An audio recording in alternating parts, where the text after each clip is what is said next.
लोकसभा चुनाव अंतिम पड़ाव पर पहुंच चुका है। आखिरी चरण का रण बाकी है और आज उसका शोर भी थम जाएगा। लोकसभा चुनाव 2024 को देखते हुए 1 जून को 7वें और अंतिम चरण के लिए वोटिंग होने जा रही है। 8 राज्यों की 57 सीटों के लिए मतदान किए जाएंगे। 1 जून को 4 जून को चुनाव के परिणाम आएंगे, जिसका इंतजार आप सभी को है। लेकिन आज है उस चुनावी शोर का आखिरी दिन, उस प्रचार का आखिरी दिन जो आप लगातार देख रहे थे जब से चुनाव की तारीखों का ऐलान हुआ था। एक लंबा वक्त बीता है और आपने देखा होगा इन 7 चरणों में कई सारे बयानबाजियां निकलकर सामने आई, जिस पर सियासत भी खूब हुई। लेकिन आज शाम से ये बयानों का दौर खत्म हो जाएगा, क्योंकि चुनाव प्रचार खत्म होने जा रहे हैं। आज शाम 5 बजे के बाद चुनाव प्रचार नहीं होगा, सिर्फ डोर टू डोर होगा, जहां पर मतदान होने हैं आखिरी चरण में। पीएम मोदी लगातार तमाम राज्यों की सीटों का दौरा कर चुके हैं, प्रचार कर चुके हैं। मध्य प्रदेश के मुख्यमंत्री मोहन यादव भी यूपी और पंजाब के दौरे पर आज रहेंगे। उधर राहुल गांधी झारखंड और उड़ीसा के दौरे पर रहेंगे। 7वें और आखिरी चरण में ज्यादा से ज्यादा सीट जीतने के लिए पार्टियां जोर लगा रही हैं। जिन सीटों पर मतदान होना है वहां पर तमाम प्रशासनिक व्यवस्थाओं का पुख्ता कर लिया गया है। और सीधे रुख करते हैं दिल्ली से, हमारे सहयोगी अमृत तिवारी जुड़ गए हैं जरा जानकारी के साथ। अमृत, एक लंबा वक्त चुनाव प्रचार का और आज तो चुनाव प्रचार का शोर भी थम रहा है। अगले 5 सालों के लिए लोकसभा के लिए उम्मीद ये की जाएगी कि इन 7 चरणों में जो कुछ भी देखने को मिला, जितनी मेहनत हुई, 4 जून का इंतजार, लेकिन उससे पहले आखिरी पड़ाव बाकी है 1 जून का। जी विवेक, एक लंबा अरसा बीता है। मार्च से शुरू हुआ प्रचार का कैंपेन आज शाम वो थम जाएगा। और आपको बता दें कि इसी दौर में जो है देखा जाए कई हाई प्रोफाइल सीटों पे चुनाव हुआ और आखिरी चरण का जब चुनाव है तो इसमें भी प्रधानमंत्री से लेकर के तमाम जो हाई प्रोफाइल चेहरे हैं उनकी सीटों पे भी 1 जून को मत डाले जाएंगे। इसके लिए तमाम जो प्रचार के संसाधन है, तमाम नेताओं ने उसमें पूरी तरह से अपनी ताकत झोंकी, हर टूल का इस्तेमाल किया। जो भी आचार संहिता के अंतर जो लागू चीजें हैं उसके मद्देनजर किया। कहीं पे अगर किसी ने उल्लंघन किया तो तुरंत उसे नोटिस भी जारी किया गया, संज्ञान भी लिया गया। और अब जबकि 57 सीटों पर मतदान होने हैं, उसको लेकर के अब चंद ही घंटों का समय बचा है और पूरे प्रत्याशी हर क्षेत्र में अपनी जान फूके हुए हैं, प्रचार में पूरी ताकत लगाए हुए हैं।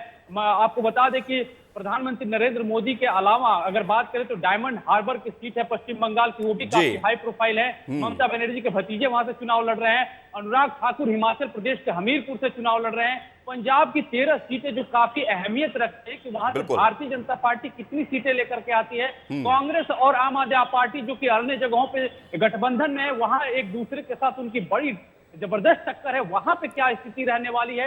बिल्कुल अमृत, यानी कि आपने जो तमाम राज्यों का जिक्र किया है, चाहे वो बंगाल हो, यूपी हो, बिहार हो, पंजाब हो, हिमाचल प्रदेश की महत्वपूर्ण सीट हो, हमीरपुर, तमाम सीटों पर चुनाव प्रचार आज थम जाएगा।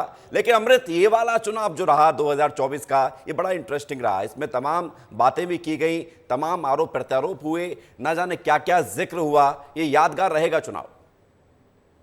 बिल्कुल, देखेंगे तो चुनाव दर चुनाव कुछ न कुछ यादें जुटती हैं और बनती भी हैं। इस चुनाव में भी कई तरह की यादें बनी हैं, कई तरह के बयान ऐसे रहे हैं जिसको लेकर के लोगों ने सवाल भी उठाए, ये पूछा भी अचानक इस तरह से कैसे हो पाया था। जैसे कि कांग्रेस की तरफ से कहा गया कि कांग्रेस ने कई जगहों पे सेल्फ गोल मारे, तो वहीं पे भारतीय जनता पार्टी की स्ट्रेटेजी को लेकर भी सवाल उठाए गए, क्योंकि भारतीय जनता पार्टी के पास राम मंदिर 370 अमृत, मध्य प्रदेश के मुख्यमंत्री मोहन यादव तो यूपी के साथ साथ देश के तमाम राज्यों में गए हैं। छत्तीसगढ़ के सीएम उड़ीसा में भी अपनी जिम्मेदारी निभाते हुए नजर आए। तो एक दोहरी जिम्मेदारी मध्य प्रदेश और छत्तीसगढ़ के नए मुख्यमंत्रियों को मिली थी। बिल्कुल, मध्य प्रदेश के मुख्यमंत्री मोहन यादव तो स्टार प्रचारकों में थे। 18 राज्यों की उनके ऊपर जिम्मेदारी थी प्रचार करने की और वो लगातार प्रचार क्षेत्र में घूमते रहे। मोहन यादव के लिए एक बात कहूं कि भारतीय जनता पार्टी जो है माइक्रो लेवल पे अपनी जो है सेटिंग बनाई हुई थी प्रचार को लेकर के, उसमें मोहन यादव काफी फिट बैठते थे। खासतौर पे साउथ बेल्ट के जो राज्य हैं, यूपी है, बिहार है। बिल्कुल अमृत, लेकिन आपने यूपी का जिक्र किया, 13 सीटों पर उत्तर प्रदेश में मतदान होने जा रहे हैं। पिछली बार हमने देखा था कि वो मछली शहर हो या तमाम वो 5 सीटें बड़े कम मार्जिन से बीजेपी जीती थी। वाराणसी इतनी बड़ी मार्जिन से प्रधानमंत्री मोदी जीतते आते हैं कि वो कमियां ढक जाती हैं। इस बार लेकिन चुनौती हो सकती है क्या पूर्वांचल को लेकर? बिल्कुल विवेक, आपने बड़ा इंटरेस्टिंग पहलू उठाया है। सबकी जो उत्तर प्रदेश की राजनीति को समझते हैं, खासतौर पर पूर्वांचल में, तो इन सीटों पे पिछली बार भी बड़ा ही कम वोटों के अंतर से जीत हासिल हुई थी भारतीय जनता पार्टी को। और अब यहाँ पे सीटें बड़ी कड़ी टक्कर है। यहाँ पे जो वोटिंग साइकोलॉजी है वर्तमान में, जिस तरह से सांस्कृतिक राष्ट्रवाद है, चाहे धर्म के आधार पे है, वो ध्रुवीकरण यहाँ पे नहीं हुआ। यहाँ पे सारा ध्रुवीकरण जाति पे आधारित होकर के ठीक गया है। जो ठीक है, अब अमृत देखना होगा कि पिछली बार भी रिकॉर्ड ऐसा नहीं है कि बीजेपी खराब था। इन 13 में से 11 सीटें एनडीए के खाते में आई थी। अब देखना यही है कि इस बार 4 जून को क्या कुछ होता है। बहुत शुक्रिया आपका हमारे साथ जुड़ने के लिए, तमाम जानकारी के लिए। तो आखिरी चरण में सबसे महत्वपूर्ण सीट है प्रधानमंत्री नरेंद्र मोदी की। वाराणसी में भी मतदान किए जाएंगे। बढ़ते हैं आगे। मुख्यमंत्री डॉक्टर मोहन यादव आज पंजाब और यूपी में है। यूपी में सीएम प्रचार करेंगे। उधर पंजाब के अमृतसर में स्वर्ण मंदिर में उन्होंने दर्शन किया है। इसके बाद प्रबुद्धजनों से चाय पर चर्चा भी की है। सीएम दोपहर 12:20 पर उत्तर प्रदेश के देवरिया में बीजेपी प्रत्याशी शशांक मणि त्रिपाठी के समर्थन में रोड शो करेंगे। सीएम दोपहर 3:10 पर रॉबर्ट्सगंज में प्रचार करते हुए नजर आएंगे। तस्वीर हम आपको दिखा रहे हैं। मध्य प्रदेश के मुख्यमंत्री डॉक्टर मोहन यादव अमृतसर पहुंचे। स्वर्ण मंदिर में उन्होंने मत्था टेका। और ये 3 तस्वीर 3 अलग अलग कैमरे से आप देखिए आज की खास, क्योंकि आखिरी दिन है चुनाव प्रचार का। आखिरी चरण के लिए मध्य प्रदेश के मुख्यमंत्री को बड़ी जिम्मेदारी। यूपी में भी चुनाव प्रचार करेंगे। पंजाब में जाके उन्होंने स्वर्ण मंदिर में मत्था टेका है और प्रबुद्धजनों से बातचीत भी करेंगे। वहां पर भी प्रचार का कार्यक्रम है। अमृतसर साहिब में मैं आकर के दर्शन कर रहा हूँ। गुरु मंदिर के दर्शन करके जो जीवन धन्य होता है, उसका आनंद का एहसास शब्दों से नहीं हो सकता, वह अंतरात्मा से होता है। मैं पवित्र हरमंदिर साहिब में आकर दर्शन करके यहाँ से परमात्मा से कामना कर रहा हूँ कि हमारे बीच वापस थोड़ा सा भारत को आगे बढ़ाने का, जिसकी शुरुआत परम पूज्य गुरु नानक देव जी के मुखारबिंद से हुई थी कि ये देश दुनिया में नंबर 1 का देश बने, मानवता की स्थापना हो, हमारी संस्कृति दुनिया में अपनी अच्छाई का परचम लहराए। मैंने यही कामना की और निश्चित रूप से भगवान की कृपा होगी तो फिर एक बार हमारी अपनी सरकार भी बनेगी। भोपाल में आरएसएस का अभ्यास वर्ग चल रहा है। मुख्य अतिथि हैं संघ प्रमुख मोहन भागवत। बड़ी खबर आपको बता रहे हैं। आरएसएस का अभ्यास वर्ग चल रहा है और इस अभ्यास वर्ग में शामिल हुए हैं आरएसएस के प्रमुख मोहन भागवत। संघ प्रमुख मोहन भागवत दूसरे साल के शिक्षा वर्ग को संबोधित करेंगे। संघ के प्रतिष्ठान शारदा विहार में ट्रेनिंग कैंप चल रहा है। शिविर में 400 शिक्षार्थी शामिल हुए हैं। मध्य भारत, मालवा, महाकौशल और छत्तीसगढ़ प्रांत के शिक्षार्थी भी इसमें हैं। 13 जून तक चलेगा विशेष प्रशिक्षण वर्ग। शिविर में अब नए परिवर्तित शेड्यूल के हिसाब से प्रशिक्षण दिया जा रहा है। तो आरएसएस का यह अभ्यास वर्ग और ज्यादा जानकारी आपको हम देते हैं। हमारे साथ ब्यूरो चीफ श्याम सिंह तोमर जुड़ गए हैं, उनसे हम सीधे बात करते हैं। श्याम जी, बताइए जरा कि यह अभ्यास वर्ग जिसमें खुद संघ प्रमुख मोहन भागवत शामिल हो रहे हैं, कितना बड़ा कार्यक्रम है ये? देखिए, वाकई में आप मेरे पीछे देख रहे होंगे कि इस समय जो है विद्या भारती का शैक्षणिक संस्थान शारदा विहार है। यहाँ पर 3 दिन के लिए आए हुए हैं मोहन भागवत। मोहन भागवत का यहाँ आना इसलिए इम्पॉर्टेंट है कि पिछले दिनों संघ ने एक बड़ी बैठक की। बैठक के बाद तय किया गया कि हम जो बरसों बरस से प्रशिक्षण दे रहे हैं, अब उसमें समय आ गया है, बदलाव करना चाहिए। ये बदलाव के बाद का पहला बड़ा शिविर है जिसमें 4 प्रांत, संघ की व्यवस्था के 4 प्रांत जो हैं उसके 400 प्रशिक्षणार्थी यहाँ आए हुए हैं। इसके साथ साथ में संघ ये भी फोकस करता है कि देश के सामने बड़े मुद्दे क्या हैं, या फिर एक स्वयंसेवक को, एक कार्यकर्ताओं को किस तरह से आगे बढ़ना है। अब देश के सामने किस तरह की तस्वीर, किस तरह की इमेज बनानी है। तो उनका उद्बोधन होने वाला है। वो उस उद्बोधन में उन तमाम ज्वलंत विषयों को शामिल करेंगे और यहाँ 3 दिन रुककर उन्हीं के बीच रहकर एक स्वर देंगे। बिल्कुल। और आने वाले जो नई पीढ़ी है उसको भी श्याम यहाँ पर आरएसएस ट्रेनिंग दे रही है। लेकिन बड़ी बात है कि इस तरह के जो कार्यक्रम होते हैं श्याम, देशभक्ति, स्वदेशी, ये तमाम वो पहलू होते हैं जिन पर चर्चा होती है। क्या इस बार के कार्यक्रम में लोकसभा चुनाव को लेकर भी चर्चा हो सकती है?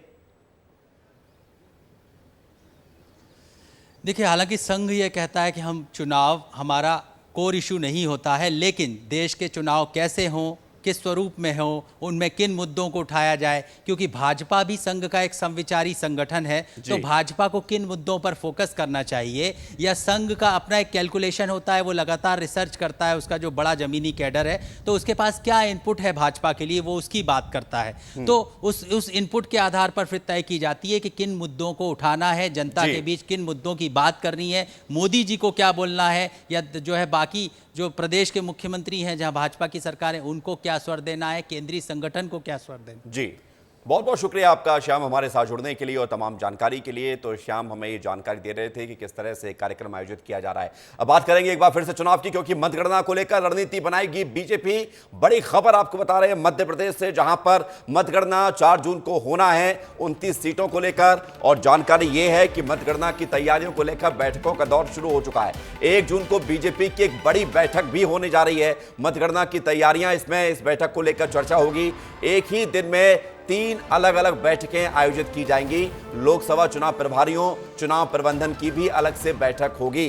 विस्तारकों की भी चुनाव परिणाम के पहले बैठक होने जा रही है। चुनाव में व्यस्त बीजेपी के नेता वर्चुअली इस बैठक में शामिल होंगे।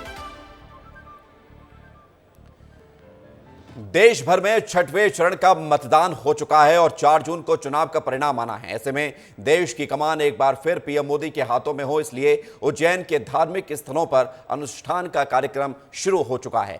प्रधानमंत्री मोदी को तीसरी बार प्रधानमंत्री बनाने के लिए 51 बटुकों का मंत्रोच्चार किया जा रहा है, जिसके लिए मां बगलामुखी धाम के पीर योगी रामनाथ महाराज खुद अनुष्ठान में भागीदारी दे रहे हैं।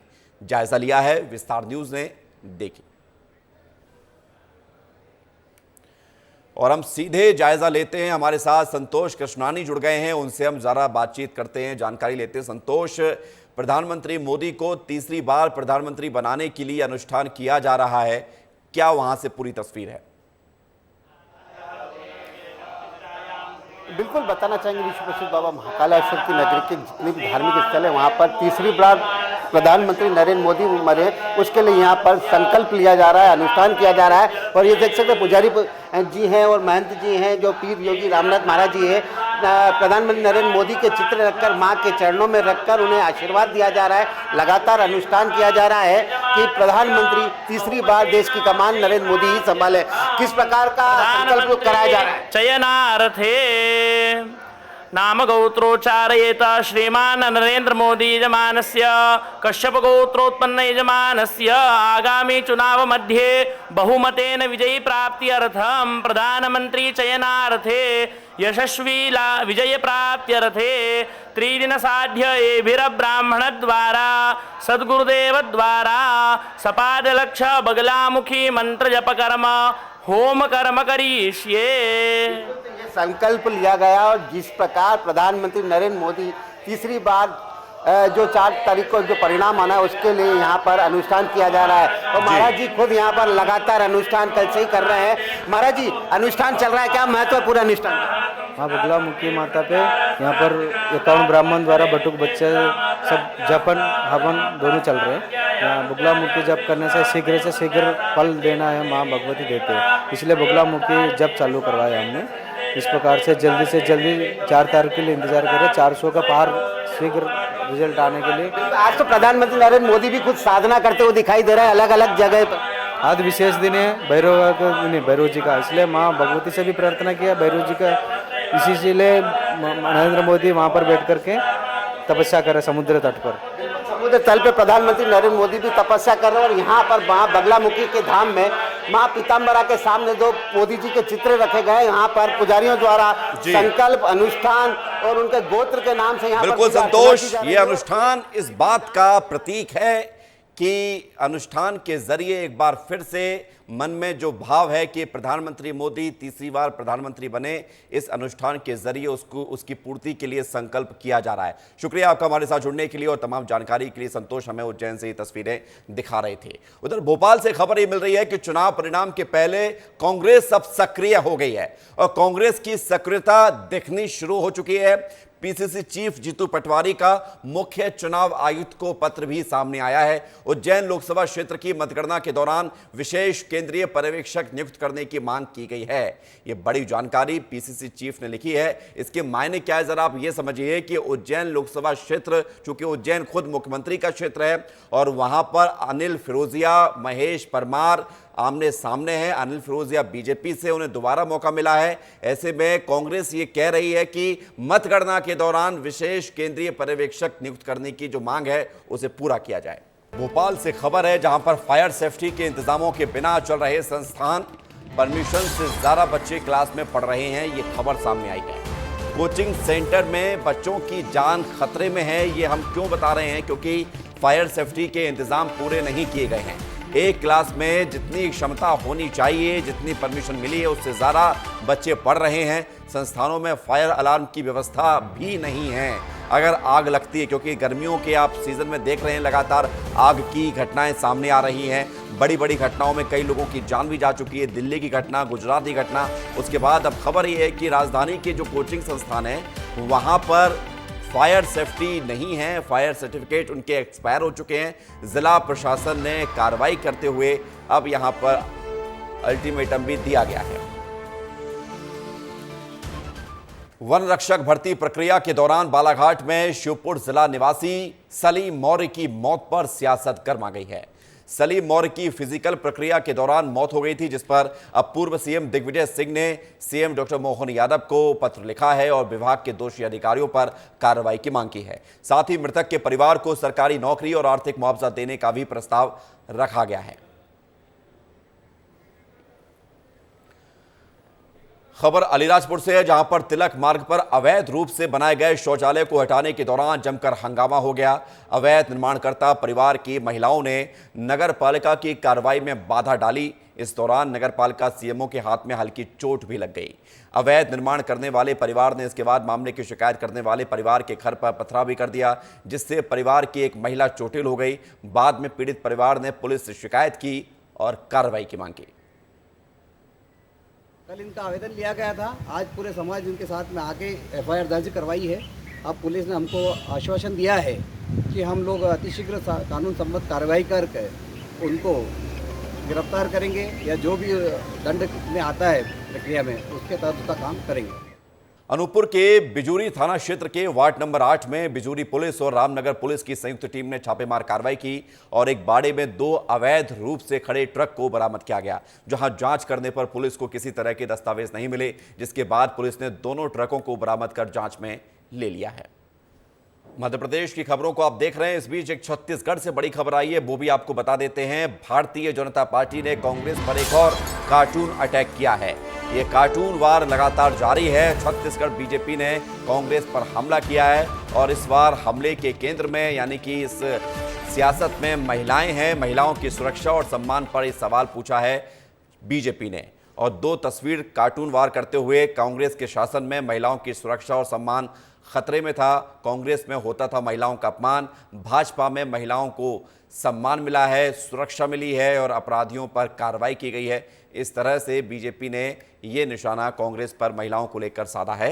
रोहित हमारे साथ जुड़ रहे हैं, रायपुर से सीधे उनकी तरफ रुख करते हैं। जरा बताइए रोहित कि क्या इस पूरे मामले में देखा जाए, सियासत में महिला केंद्र में है और महिलाओं को लेकर बीजेपी कांग्रेस पर निशाना साध रही है। बिल्कुल, देखिए महिलाओं को केंद्र में ही रखा गया है और जिस प्रकार से विधानसभा चुनाव भी हुआ था उस समय भी अगर देखा जाए तो महिलाओं के लिए भारतीय जनता पार्टी ने एक बड़ी घोषणा की थी और उसको सरकार बनने के बाद में लागू किया गया। इसके अलावा जब वो विपक्ष में थी भारतीय जनता पार्टी, तब महिलाओं पर हो रहे अपराध को लेकर लगातार मुद्दा बनाती थी, उसको लेकर जो है वो सवाल उठाती थी, प्रदर्शन किया जाता था, कांग्रेस शासनकाल की बात की जाती थी। अब जब कांग्रेस जो है वो विपक्ष में चली गई है, भारतीय जनता पार्टी शासन में आ गई, तो उसके बाद लगातार कार्टून के माध्यम से कांग्रेस को घेरा जा रहा है। भारतीय जनता पार्टी ने एक और जो पोस्टर है वो जारी किया, जिससे साफ तौर पर देखा जा सकता है कि 2 तस्वीरें दिखाने का प्रयास किया गया है। 2 तस्वीरों के माध्यम से कांग्रेस और भारतीय जनता पार्टी की सरकार की तुलना यहां पर महिलाओं को लेकर की गई। शुक्रिया आपका रोहित, हमारे साथ जुड़ने के लिए और तमाम जानकारी के लिए। भारत में आसमान से आग बरस रही है, लेकिन केरल में मानसून ने दस्तक दे दी है। एक अच्छी सुखद तस्वीर हम आपको दिखा रहे हैं ताकि आपको ये उम्मीद जगे कि ये तस्वीर आपके क्षेत्र में भी देखने को मिलेगी बहुत जल्द। यहां पर केरल में मानसून ने दस्तक दे दी है और समय से लगभग 2 दिन पहले ये मानसून ने दस्तक दी है। 1 जून को केरल में मानसून पहुंचता है। मौसम विभाग ने अनुमान जताया था 31 मई तक पहुंचेगा, लेकिन आज 30 मई है और 30 मई को ही मानसून केरल में दस्तक दे चुका है और यहां पर खुशनुमा बारिश हो रही है।